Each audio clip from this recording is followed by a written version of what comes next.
吃西瓜对我来说是件快乐的事。在炙热的夏季里，西瓜就像是上天赐予人们的礼物一般，咬下那香甜饱满、汁液淋漓地果肉时，就好比沙漠中见了绿洲，脑海里浮现地是喜悦，是希望。大口大口地吞噬那瓜肉之时，那也蛮啃咬的很劲，仿佛也补偿了人类理智后所无法展现的那种兽性，那是种解脱。每次吃完西瓜后，我都禁不住要感叹道：活着真好。在我眼中，西瓜是种伟大的水果。不过这一天，我走在回家的路上，看到了一件不可思议的事。我看到一个蹲着吃西瓜的男人。是的，我没说错，一个蹲着吃西瓜的男人。只不过，一个蹲着吃西瓜的男人，怎么会令人觉得不可思议呢？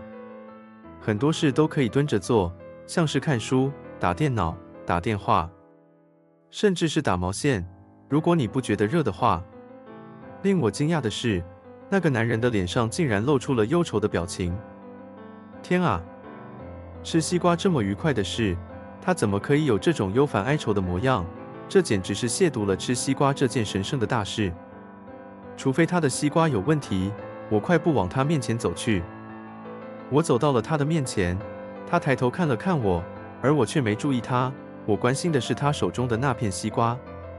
那片西瓜已经啃得几乎只剩西瓜皮，显然他是个吃西瓜好手，因为他连绿皮上的一丁点瓜肉都不放过。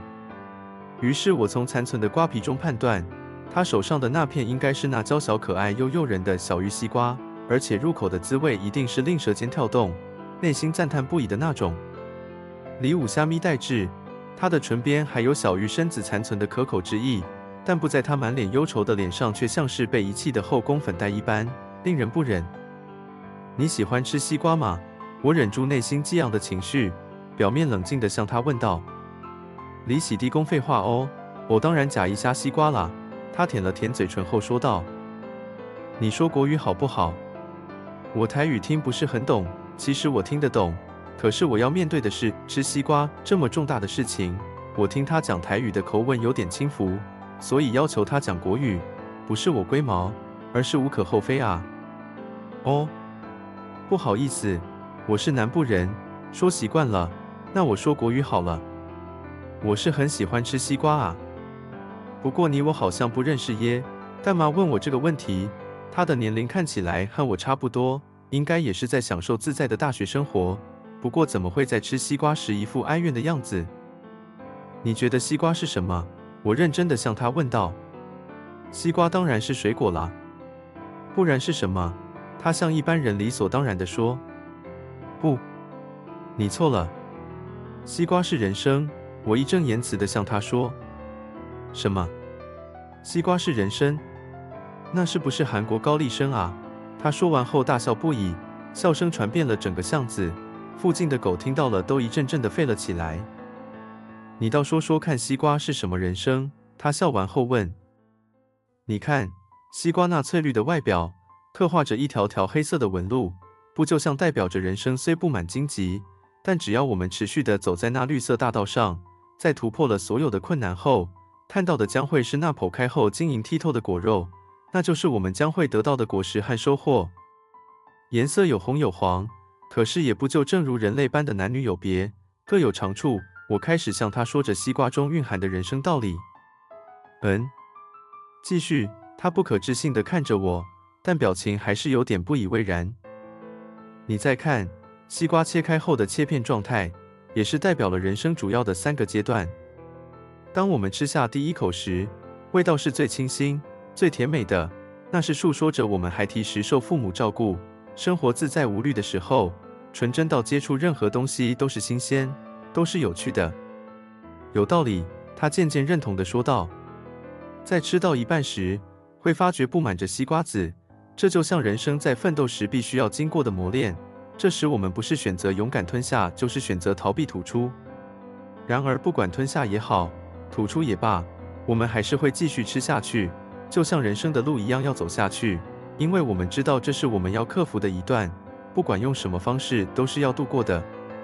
说得不错，再来。他开始点点头，对我说的事情感到认同。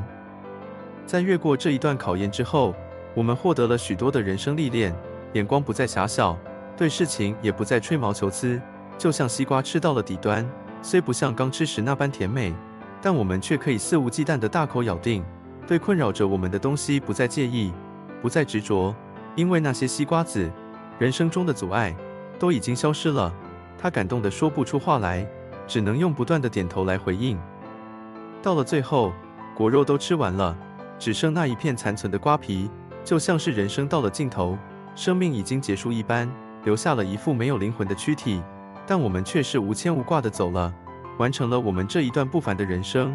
我最后激动地说道。啪啦啪啦啪啦，巷子里竟然响起了许多的掌声。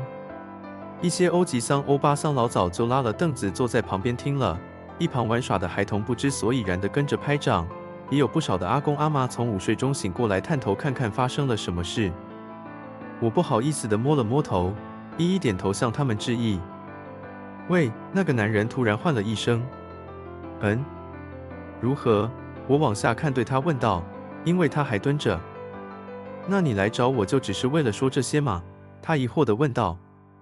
不，我是因为看到你吃西瓜时满脸忧愁，所以才过来问你到底是发生什么事情的。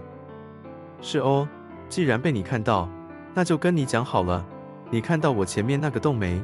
他用下巴往前比了比。看到了，那又怎么样呢？那是一个排水沟的小洞，约一个铝罐大小。西瓜子不是吞下就是吐出吧？他说。对，我回道。我不喜欢吞西瓜子，所以吃到嘴里的西瓜子我都会吐掉。他缓缓站起，抹了抹嘴说道。然后呢？原来他比我高10几公分，我突然感到不安。然后就把籽吐到那个洞里，好玩吗？他理所当然地说道。那既然好玩，那你为什么要满脸忧愁不悦呢？我问道。你看看他，他指了指他家隔壁一个也是蹲在那吃西瓜吐西瓜子的小孩。你看他多准，几乎每一颗西瓜子都进洞，他的夸张的大吼。所以我的声音混着颤抖。